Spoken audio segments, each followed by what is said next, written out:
the 5 income thresholds that change your lifestyle forever. Have you ever looked at someone making, say, $150,000 a year and thought, okay, if I made that kind of money, all my financial stress would disappear? Like, no more checking your bank account before buying groceries, no more low-key panic when rent hits, no more doing that weird mental math in Target where you're adding up shampoo, paper towels and eggs like you're defusing a bomb. And then you meet people making $150,000 and somehow they're still stressed. They still feel behind. They still say stuff like, honestly, it doesn't feel like that much. And you're like, wait, what? Because here's the thing. Income absolutely changes your life, but not in the clean, linear way most people think it does. There are certain income thresholds where your lifestyle genuinely changes forever. Not just because you can buy more stuff, but because your relationship with time changes. Your margin for error changes, your stress changes, your identity changes. And weirdly, some of the biggest shifts are psychological, not mathematical. My name is Zach, and I spend way too much time thinking about how income, lifestyle inflation, and money psychology shape your everyday life. If you're someone who feels like, no matter how much you make, it never quite feels like enough, make sure to hit the subscribe button and give this video a thumbs up if this helps you out. Because today, I want to walk through the 5 income thresholds that tend to change your lifestyle forever. What actually changes at each level, what most people get wrong, and why making more money does not automatically solve the problem you think it solves.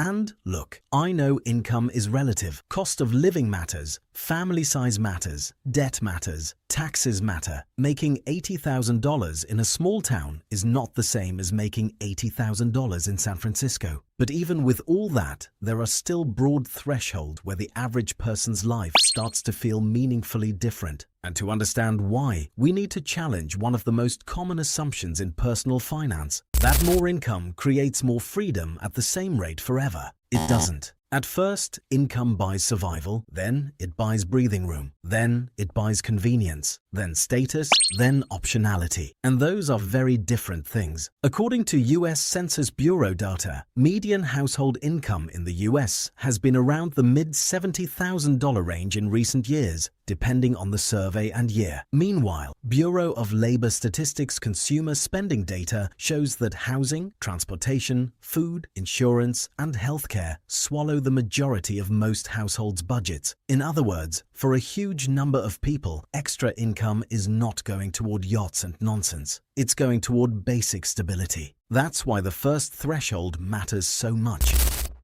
Threshold number 1, around $40,000 to $50,000, you stop living in constant financial emergency. Now, this one depends heavily on where you live, whether you're single, and whether you have kids. But for a lot of individuals, somewhere in that roughly $40,000 to $50,000 range is where life begins to shift from pure financial triage to actual stability. Not luxury, stability. This is where you can usually cover rent with less drama. You can buy groceries without feeling attacked by your own shopping cart. You might be able to pay your bills on time consistently. You may even start building a tiny emergency fund without immediately needing to raid it 3 weeks later. And that is a massive lifestyle change. Here's what most people don't realize. The jump from $25,000 to $45,000 often feels way bigger than the jump from $125,000 to $145,000. Why? Because when you're below your basic needs threshold, every extra dollar has a job. Every dollar reduces pain. Every dollar closes a gap. You're not upgrading your life in a glamorous way. You're reducing chaos. Let's do the math. Say someone earns $32,000 a year. After taxes, maybe they're taking home roughly $2,200 a month, depending on state, benefits, and withholding. Now imagine their basic monthly expenses look like this. Rent, $900. Utilities/internet, $180. Groceries, $300. Transportation, $250. Insurance/medical/miscellaneous, $250. Phone, $60. Minimum debt payments, $200. Everything else, $300. That's already $2,440. So they're underwater before anything unexpected happens. Car battery dies, credit card, prescription, Recession, credit card, friend's wedding, skip it or go into debt. Pet emergency, total panic. Now let's say they increase their income to $48,000. Maybe take home becomes around $3,100 a month. Same life, same basic spending structure. Now suddenly there's $600 or $700 of room. That room changes everything. Not because it's glamorous, because it gives you recovery time. You stop feeling like one bad Tuesday can wreck your month. And psychologically, that matters more than people give it credit for. Researchers have found that financial scarcity taxes cognitive bandwidth. When money is tight, you don't just have fewer dollars, you often have less mental space. You make shorter-term decisions because your brain is busy putting out fires. You procrastinate on important things because everything feels urgent. You avoid looking at numbers because the numbers feel like a threat. So when someone crosses this first threshold, they don't just get more money, they often get more mental clarity. Look, if you've ever been broke, you know exactly what I mean. You're not thinking about optimizing your asset allocation. You're thinking, can I make this tank of gas last until Friday? That's a different universe. And this is also why a lot of generic financial advice is so annoying. Telling someone making $28,000 a year to just cut back on lattes is financially illiterate. The issue usually isn't a cappuccino. The issue is that the margin is too small. Action step at this threshold. Don't obsess over investing first. Build stability first. Try to create a $1,000 emergency buffer, automate bills, and increase income aggressively if possible. At this level, a raise, side income, or better paying job can matter more than squeezing 3% more efficiency out of your budget.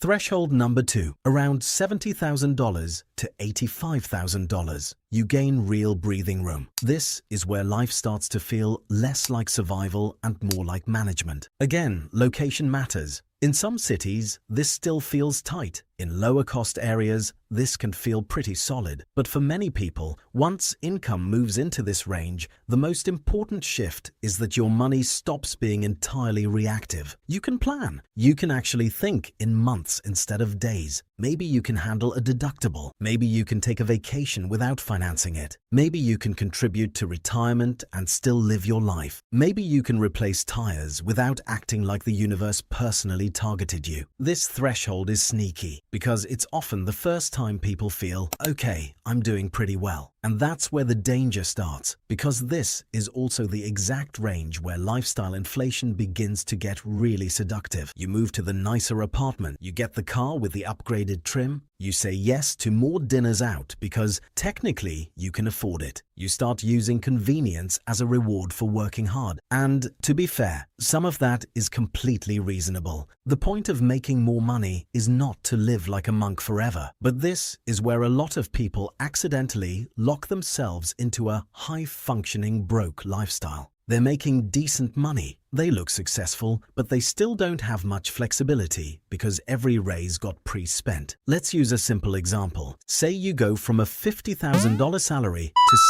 $78,000. Maybe your take-home pay goes from roughly $3,200 a month to around $4,800. That extra $1,600 a month could do a lot. $500 to retirement, $300 to emergency savings, $300 to debt payoff, $200 for travel/fun, $300 for better quality of life. That's a powerful setup. But what often happens instead? Rent increases by $500, car payment increases by $350, restaurants and takeout rise by $250, shopping/subscriptions rise by $150. Random lifestyle creep eats the rest, and suddenly the person says, I make way more than I used to, but somehow I'm still not getting ahead. Because income went up, but fixed costs went up too. Here's the analogy. Income is like adding water pressure to a house. If your pipes are efficient, everything works better. If your pipes are leaking everywhere, more pressure just means more waste. This threshold changes your life forever because it introduces choice. You are no longer just trying to survive. Now you're choosing whether higher income becomes freedom or just a more expensive version of stress. Now you might be thinking, okay, but shouldn't I enjoy my money? Yes, absolutely. But enjoyment and automatic upgrading are not the same thing. A lot of people don't consciously design a better life. They just inherit a more expensive one. Action step here: split every raise before you get used to it. A good rule is to direct at least 50% of every raise toward future you, investing, debt payoff, or savings, and then enjoy the rest guilt-free. Threshold number 3, around $100,000 to $120,000. Your problems shift from scarcity to optimization. This is the threshold everyone romanticizes. 6 figures. For years, 6 figures had this mythical status. Like once you hit $100,000, confetti falls from the ceiling, your checking account glows, and a Fidelity representative appears in your kitchen to congratulate you. That is not what happens. Still, for many individuals and households, crossing into low 6 figures is a real shift. Not because you become rich, but because money mistakes become more subtle. Below this threshold, the dangers are obvious: overdrafts, debt cycles, not enough cash. Above it, the danger becomes inefficiency. You're probably not asking, can I pay rent? You're asking, why am I making good money and still not building wealth as fast as I thought? This is where it gets really interesting. At this level, the financial wins are less about earning another tiny bit more and more about system design. Tax strategy matters more. Housing decisions matter more. Investment rate matters more. Who you marry matters more. Whether you carry a giant car payment matters more than almost anything, because when your income is decent, your habits compound harder, both good and bad. Let's compare 2 people each making $110,000. Person A, maxes Roth or traditional IRA, contributes 10% to 401k, drives a paid-off car, lives below their means, saves an additional $500 a month. Person B, leases a luxury vehicle for $850 a month, upgrades apartments every 2 years, saves whatever's left, carries credit card debt occasionally, treats bonuses like free money. Both make the same salary. 5 to 10 years later, they are living completely different lives. That's why this threshold changes your lifestyle forever. It exposes the difference between income and wealth. And people hate this distinction because income is visible, wealth is quiet. Income says, look what I make. Wealth says, look how little I have to worry. According to Federal Reserve data on household wealth, net worth varies enormously, even among households with similar incomes. That's not random. It's behavior, timing, housing costs, debt load, and savings rate. And psychologically, this threshold creates a weird trap. Social comparison gets louder because now you're surrounded by people with nicer stuff. Co-workers remodel kitchens, friends take international trips, people normalize private school tuition, luxury SUVs, and expensive weddings, and your brain starts moving the goalposts. Suddenly, 6 figures doesn't feel rich. It feels normal, maybe even behind. This is called hedonic adaptation. Humans are unbelievably good at adjusting to improved circumstances and then treating them as baseline. What once felt amazing starts feeling ordinary fast. So the lifestyle change here is not just you have more money. It's that you now need a philosophy. Otherwise, the world will hand you one. Spend what people around you spend. Upgrade when they upgrade. Call it deserved. Wonder why you still feel anxious? Action step at this threshold. Calculate your savings rate, not just your salary. If you make $105,000 and save 20%, you are in a dramatically stronger position than someone making $140,000 and saving 5%.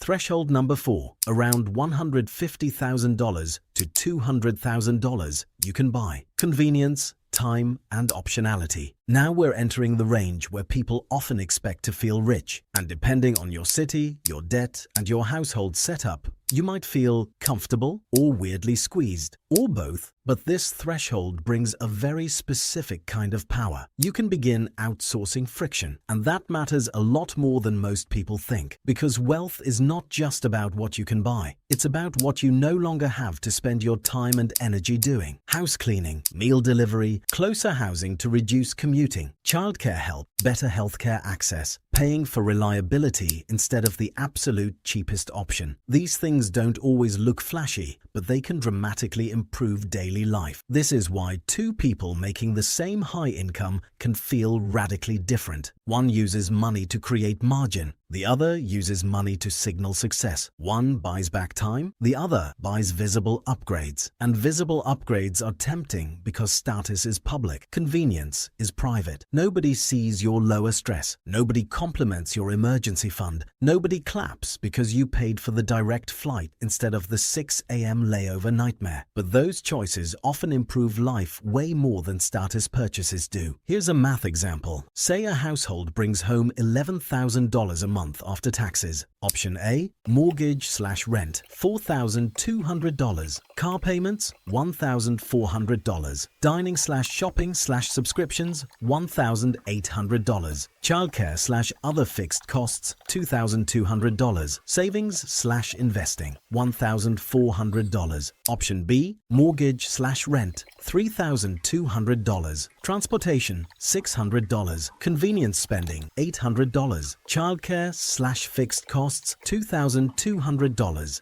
Savings/investing, $4,200. Both households might look upper middle class, but one is building long-term freedom much faster and still has enough margin to breathe. Here's what most people don't realize. Once your basics are covered, the highest value use of extra money is often reducing chronic stress, not maximizing visible luxury. That could mean living closer to work. That could mean hiring help during a chaotic season of life. That could mean a bigger emergency fund, so surprises stop feeling catastrophic. That could mean investing enough that work becomes less emotionally controlling, because this threshold is where money starts to alter your relationship with employment itself. You can leave a bad job faster. You can survive a layoff longer. You can take a career risk. You can say no. That word, no, is underrated financially. If your money gives you the ability to say no to a toxic boss, a terrible client, a predatory loan, an exhausting commute, or a panic-based life decision, that is real lifestyle transformation.